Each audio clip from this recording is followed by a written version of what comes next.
whenever you're ready. The holidays, those moments where family gathers around a campfire, maybe drink some eggnog, or sit around a table and tell each other what they're most thankful for. Holidays give us special memories that we will remember for decades. However, every holiday has a stalker character.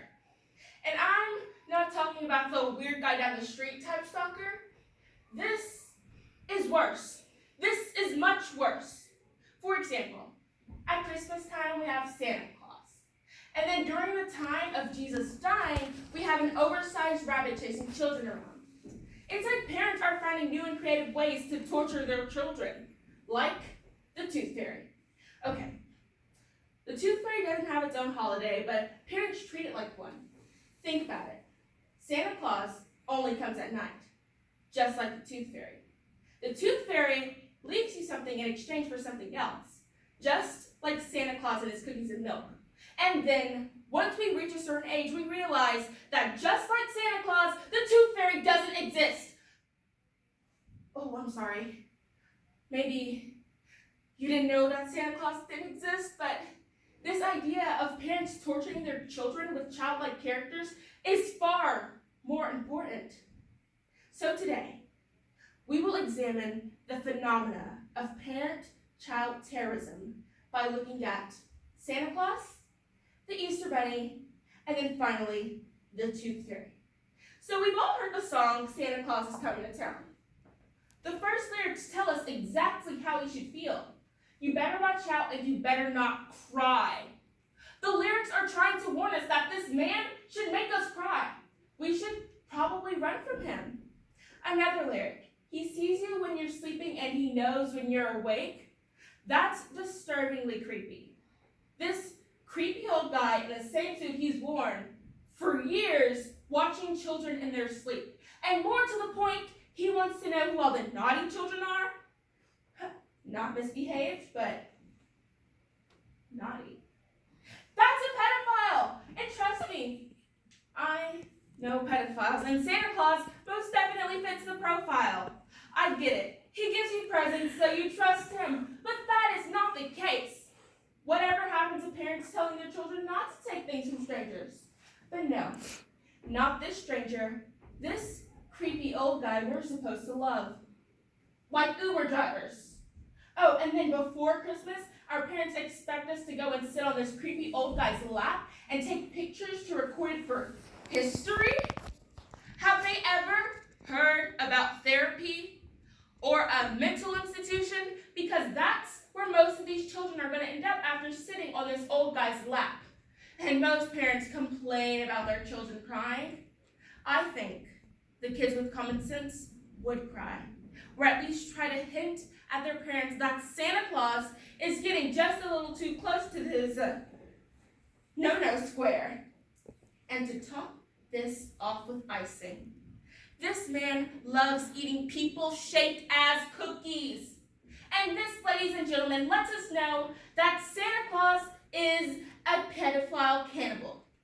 But if you thought Santa Claus was weird, have you ever truly considered what happened at Easter with the Easter Bunny? Who thought of the Easter Bunny? It is a time where we celebrate Jesus' life and his zombie-like resurrection, and someone immediately thought, bunny. First of all, let's connect how Christianity and Easter has its own cannibalism thing going on. So every now and then, we, being the good, devoted Christians we are, partake in a ritual called communion, where we eat stale crackers and drink grape juice. But it's not the stale crackers that I'm worried about. It's the message behind that's a little more concerning. Here's a quote from the great big book itself, and I'm not talking about 50 Shades of Grey. It says, "Take this and eat, for this is my body." Matthew 26:26. Now, Easter is the most sacred holiday in my religion, but even a devoted Christian has to admit, it's all a little bit cannibalistic. But you're probably wondering what that has to do with the Easter Bunny. Nothing, which is exactly my point. So now, it's time for the real thought-provoking questions like, why a bunny? What does a bunny have to do with eggs? Why not a chicken? Bunnies do not lay eggs. So the bunny is stealing eggs from the chickens now. Is that really the Christian value we are attempting to teach our children? I was raised to believe that Easter is a time for family and God, so why the bunny?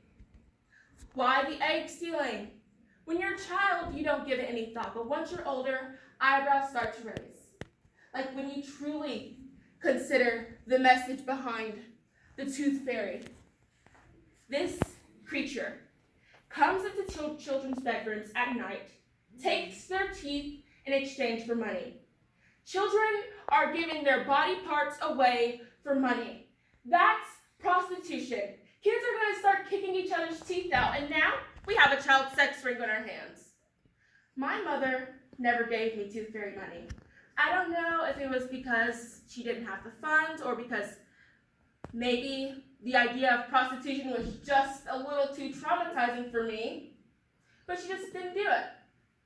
I truly believe that this is why prostitution is such a big deal today. I mean, come on, parents. Can you not see the subliminal messages that tradition, also known as the government, is trying to send to our children? You know what? Think about it. I think they're all government spies. Because when you really observe it, every character has one thing in common. They're always watching.